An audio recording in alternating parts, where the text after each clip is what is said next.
certain like communities, religions, cultures, when they kill an animal for meat, they thank them, they pray over the body. It's like they do this as a ritual. It's a way of saying thank you for feeding us and thank you for keeping us healthy. I was just about to bring that up.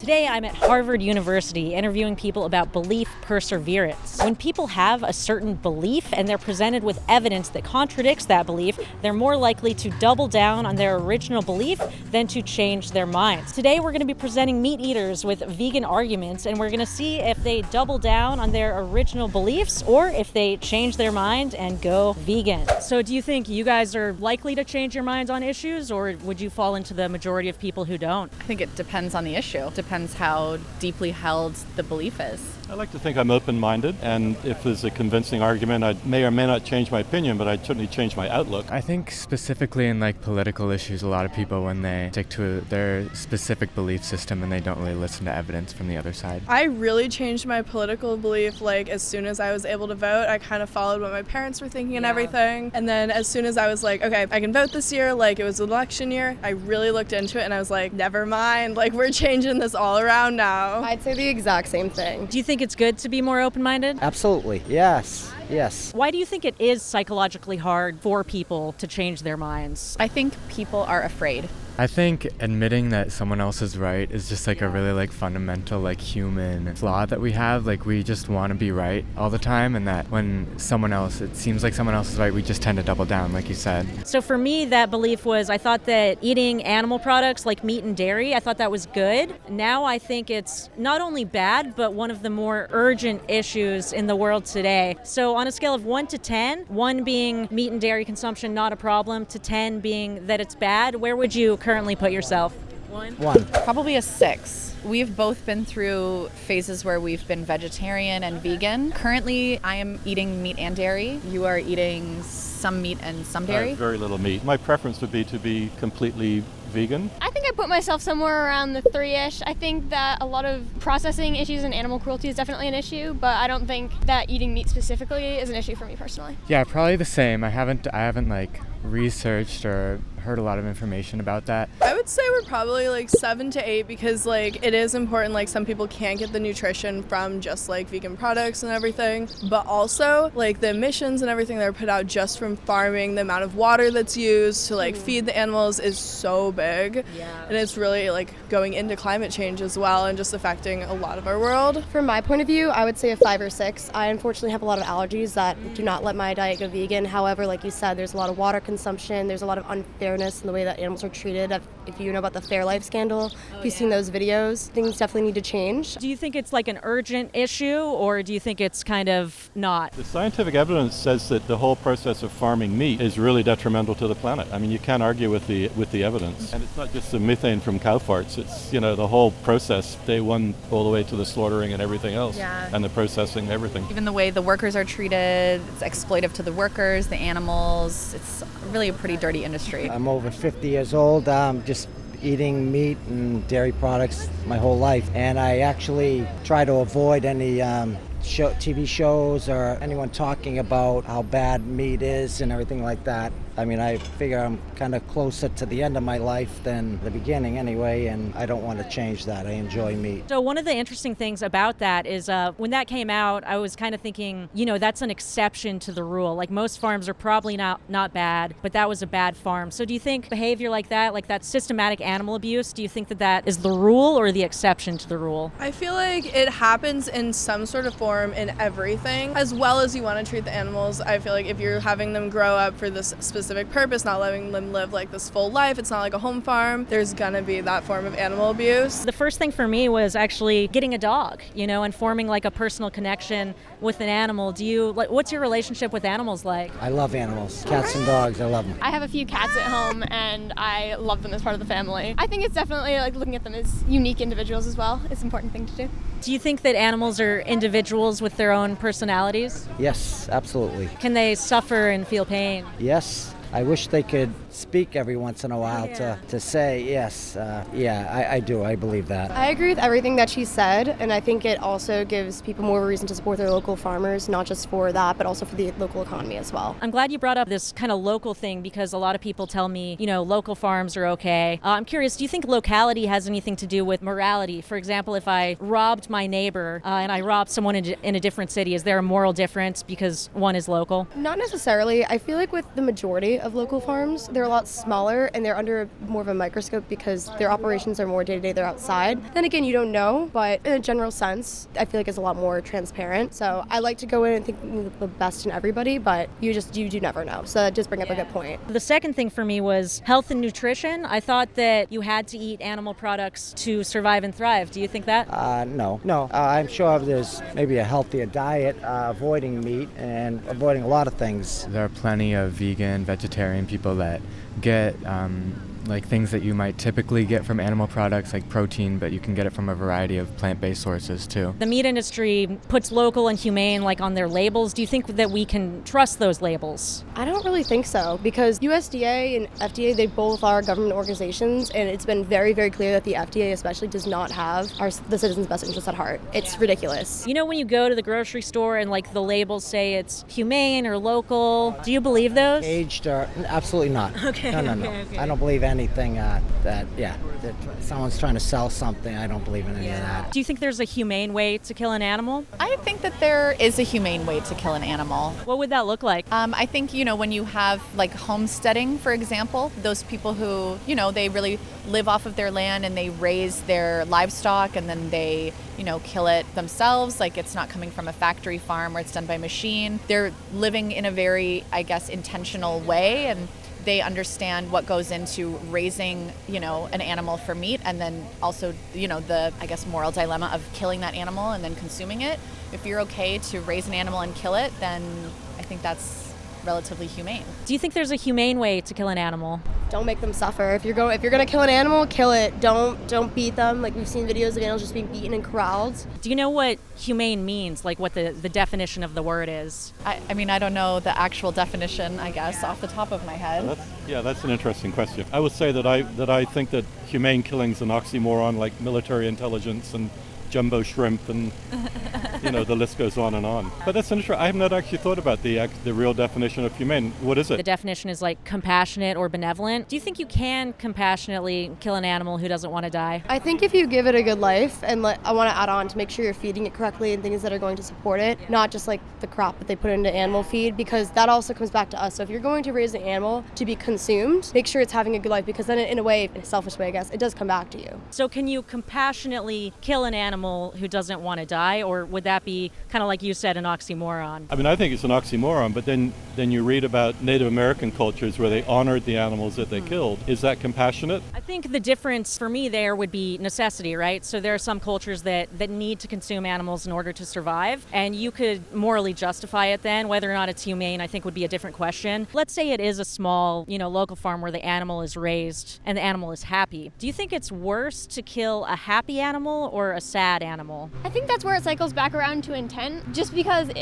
in the whole circle of life, in the way that humans are as carnivores and as omnivores really entirely, and I know it kind of is the same argument with other animals in the wild, and is there intent to suffer, make an animal suffer, versus is there intent just to eat and get fed and that sort of stuff? So I think it really depends on, have you done your research? Are you doing it from a place, are you buying from a place that is aware of that and is humane? And I think it's more of an individual thing from there based on what people can do. Do you think there's a moral difference between dairy and meat? I didn't used to think that, but then you read about it, and I don't think there is a moral difference. I think they're both actually inhumane. You could probably argue that dairy is almost more inhumane because the animals suffer for a longer period of time, versus with meat, they are put out of their misery in the end. If we say that we can do something because other animals do it, then we would be able to apply that to a different situation to stay logically consistent. So wild animals, they rape each other, they eat their babies. So what if I had a baby and I ate my baby and I was prosecuted and I said, wild animals do it? Do you think that would be a good argument in favor of eating babies? No.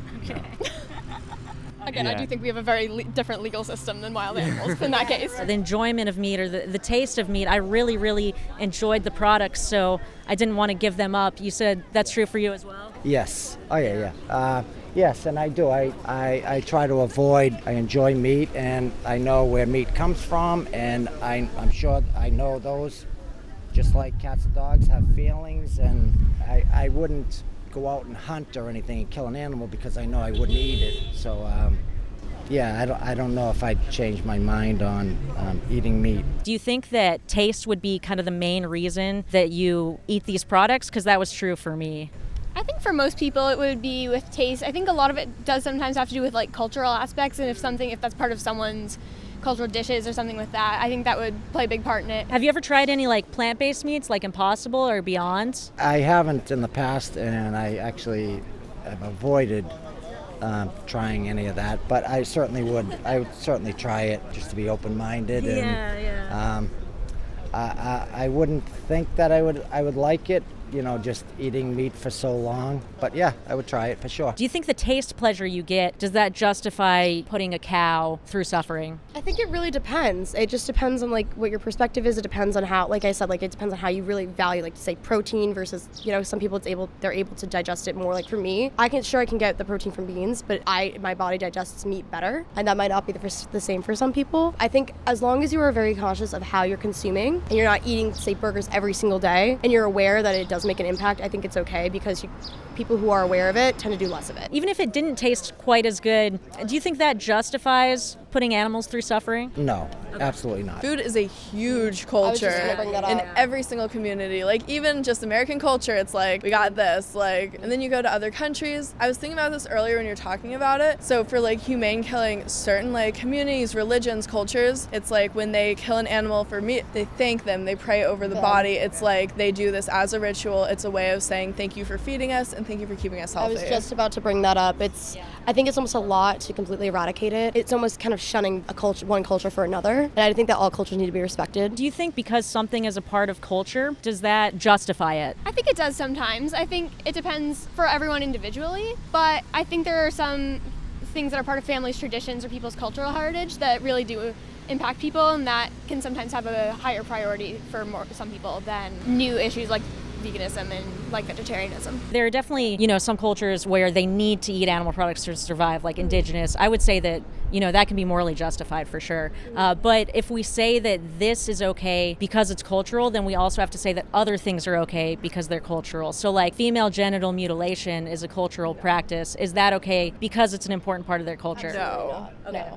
So what's the difference between harming a human for culture and harming an animal for culture when you don't need to? Well, for one, the person's still alive after you mutilate them, their genitals. So that's one major thing, because once the animal is dead, there's nothing happening. They can't feel anything. So I think that's one aspect of it. That's probably the biggest aspect for me. There's a lot of cultural aspects that are really important to people and important to their their individual beliefs and themselves. But there are some harmful aspects of people's culture that aren't necessarily beneficial for society or for those people. So let's say instead of female genital mutilation, they were killed. Would that change the morality? No. It would still be bad. It would still be bad. Okay. But I mean, I guess if I'm not Killed humanely. Yeah, it'd still be bad. I'm even trying to mentally you can't justify that. You really cannot. The other thing I want to talk about is kind of larger problems with animal agriculture, because I think that's really important. Do you know anything about the connection between eating animals and pandemics? Not at all.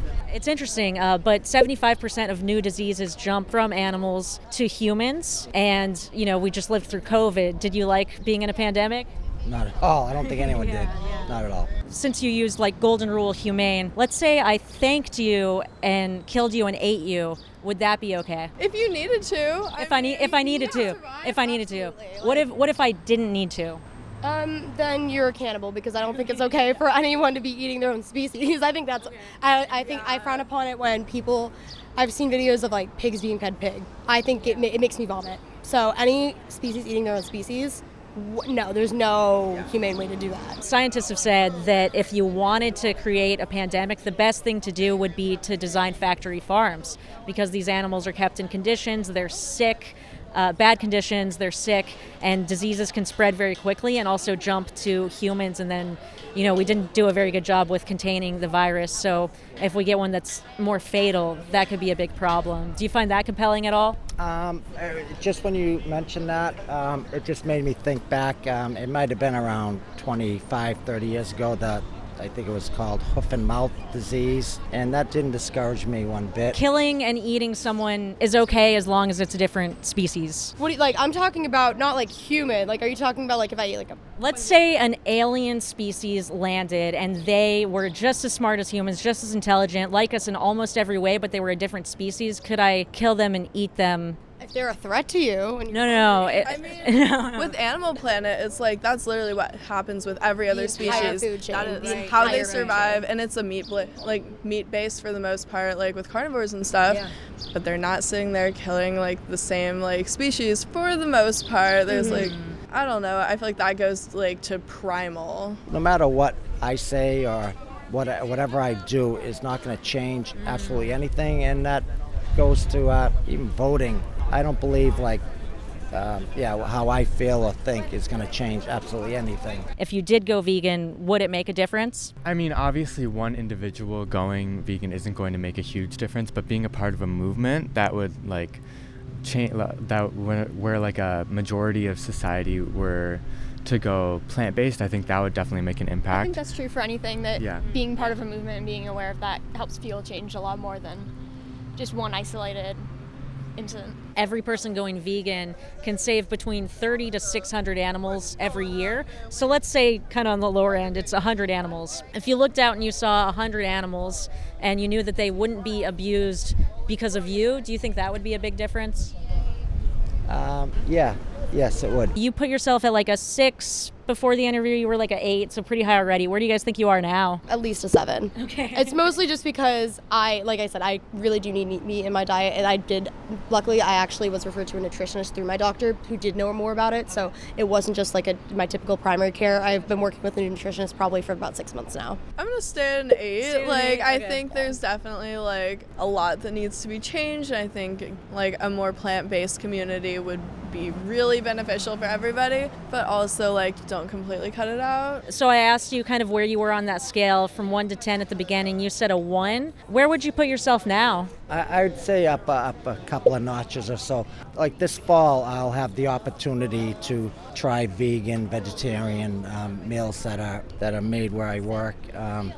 And I'll at least give it a try anyway. So you started at about a 3, thinking not an issue to more of an issue. Where would you say you are right now? I put it up to a 6 or a 7, I think. Yeah, me too. Awesome. So you are in the minority that does not double down, so that's awesome. If you could live a life where you could intentionally harm humans, intentionally harm animals, or neither, what would you choose? The neither. Yeah, neither. Yeah, it's obvious, neither.